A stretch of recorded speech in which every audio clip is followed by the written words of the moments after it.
It's absolutely sickening watching our politicians today, Republicans and Democrats, who continue to support these endless wars, who support sending your kids, your sons and your daughters over to these countries to die in these endless wars. These same people who support the military-industrial complex, the same people who get wealthy sending your kids to go over to these lands to die or to lose limbs, while the American taxpayer continues to be drained of trillions of dollars in these endless wars. Have we not learned anything yet? Where have we gotten in Syria or Afghanistan or in Iran? What has the American taxpayer gotten out of this? I mean, they continue to want to scare us that the boogeyman's coming while they leave our country wide open, while they allow millions of people to walk right over here, but yet they're so concerned about the security of America while they leave America wide open to be invaded. Yet they want to send your sons and your daughters over to these faraway lands to die for the military-industrial complex, preaching to you that it's all about the security of America, while an hour and a half from my house, people are walking over here right now and nobody's concerned about that. It's Wednesday, October 16, 2019. We are living in a massive illusion filled with propaganda and manipulation. We are so sadly borrowing massively from the future here in America to create this illusion of growth.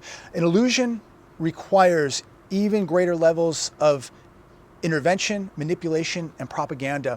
We look at the intervention of what's happening in our banking system right now with the injection of billions of dollars. We look at the propaganda telling you that, we need to be over in these countries, being the world police.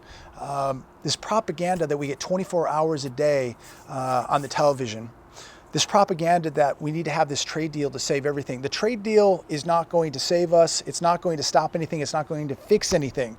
We have already gone over the cliff. Ladies and gentlemen, the car has flown off the cliff. The damage cannot be reversed. The question is now, how much damage will America sustain when the car hits the ground and shatters into a million pieces? The sheep, the herd, think that this market is going to continue, but they're going to be the same people that are going to be torn apart by this market. When this market becomes reality, when this market actually becomes free, when there is actually a free market, this market is going to rip and tear people apart that have been living in the illusion, living and believing in the manipulation and the rigging, believing that corporate buybacks, low interest rates, and the injection of money is what a real market is. No, a real market is a free market. And when this market becomes free, these same people are going to be torn apart by the same market that they wanted to keep manipulated and controlled. I was at the grocery store today, and every time I go to a store, especially the grocery store, it is a reminder, it is a reality check of what's really happening here to your country. These analysts, these business analysts and news analysts that tell you that there's no inflation, they are lying flat to your face. Every week when I go to the grocery store, prices continue to rise. In fact, they're skyrocketing. And the question is, how is the average American keeping up with the cost at the grocery store, the cost of living? Wage growth is stagnant, but I'll tell you what isn't stagnant: the prices at the grocery store, which continue to skyrocket. And something at some point is going to have to give. Yet so many consumers believe everything is okay, yet they need the help of a credit card, they need the help of government subsidy, yet these same people who have no money continue to tell us that everything is okay. I guess this is how we're all going to be living in America, paycheck to paycheck, no savings, no net worth, using credit to pay for our food. This is, I guess, the new America. I guess we should just all get used to it. The consumer is still spending while the insiders are preparing for recession. The people who are savvy to these markets, who actually pay attention, who are concerned, who aren't drinking beer all day and watching football games, the people who are studying these markets, who are watching these markets, who are behind the scenes, people in these corporations that you're buying stock in, these people are getting out. They're telling you to get in while they're getting out. These big banks telling you that you should be buying paper while they're backing up trucks and buying gold and silver. We are in a manufacturing recession, period, right now. The service sector is contracting also with the manufacturing sector. The consumer is on borrowed time, which means the propped up economy is on borrowed time. Manufacturing and the service sector contraction means the consumer is going to have to pull back in spending at some point. We're beginning to see that. But what happens when they are forced to pull back much harder? It's scary to think that the economy now is based on the consumer. You got to ask yourself, how much longer can the consumer prop up this economy? I mean, this should scare you to death. Zero hedge today, cash out refi fever. This is very interesting. We talk about how the consumer is getting by right now, how they're surviving. Quite possibly refi or refinancing their homes. We saw this back a decade ago, and it caused a massive amount of pain. It was part of the reason we had a collapse back in 2008. When home prices fall and people lose their jobs, the equity they had in those homes gets wiped out, and now they have a higher mortgage payment. How many people refied to put money down on flips back in the day? People refi to buy vacation houses. I saw a lot of people refi their properties to buy homes in Lake Havasu, to take vacations, to buy cars, to buy trucks, to buy boats. This is what people were refining back in the day. And now today, we're seeing a lot of the same behavior. Nearly all refinances are cash outs, meaning they're taking cash out of the homes and they're using that cash for other things. Quite possibly what I just mentioned, to buy cars, to buy trucks, take vacations, to upgrade their current home, to buy a boat, to buy a vacation home, and they're taking that money and putting it down on another home or a vacation home or a flip and financing more debt. In 2018, 80% of refis were cash outs. This year, 2019, 76.6% of all refis were cash outs. And ask yourself, how many people are cashing out, pulling money out of their homes just to pay their bills, just to keep up, to drive that fancy car, to pay that lease, to send their kids to a certain school, to stay in the middle class. Many people now refining and refinancing their homes, cashing out just to use that cash to survive.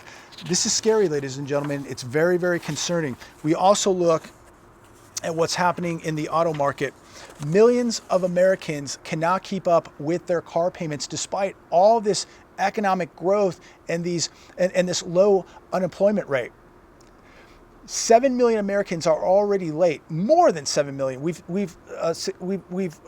passed the 7 million mark now. We've succeeded with 7 million Americans right now severely late, 90 days or more on their auto loans, according to data from the New York Federal Reserve. Not me, it's from the New York Federal Reserve. Do your due diligence, do your homework.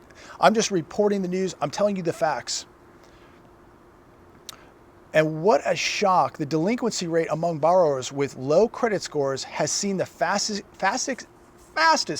acceleration, because we're seeing these subprime loans coming into the auto sector, and they're doing just what they did in the housing sector back before the crash of 2008. They are basically giving people cars as long as they're breathing. They're driving off the lot with cars, and so many people not even having to verify income. They've gotten very lenient on the credit checks. Some people just going in there, basically writing down their name and driving off the lot with a car because they have so many autos sitting on these lots that they're desperate just to move them off the lot. And so again, these credit companies not verifying income, not doing a thorough job credit checks. And so now we have people driving off the lots in these cars that should never been able to drive off with these cars. These subprime loans that are allowing people with terrible credit scores to drive off with cars that, you know, they should have never been able to drive off with. But again, there's desperation in the auto sector. People are running out of flexibility. They're juggling these bills of car leases, auto leases, the cost of the grocery store, the cost of clothing, the cost of rent, the cost of the mortgage, just the cost of health insurance, car insurance, just the cost of living daily life. People are stretched, and this is why we're starting to really see people get tapped out. When we hit the downturn, and that day is coming, ladies and gentlemen, performance of auto loans will be devastated. The auto market is going to be destroyed. I mean, 7 million plus people are now severely delinquent, and we're going to see 8 million at some point. And this is going to cause a real strain on our financial institutions, and we're going to see the same thing happen in the housing market that we saw happen in 2008. It's already beginning in the auto sector. We're going to see it in the housing market, and I'm going to tell you, this thing can get so ugly you have no idea the possibilities of what we can see happen here in this economy in America. And this is why I continue to reinforce to every one of you: get your debt paid off, hunker down, put cash away, have hard tangible assets, and get prepared, because you're going to see the darkest, meanest economic storm to take place here in America that is going to be, without a doubt, historical.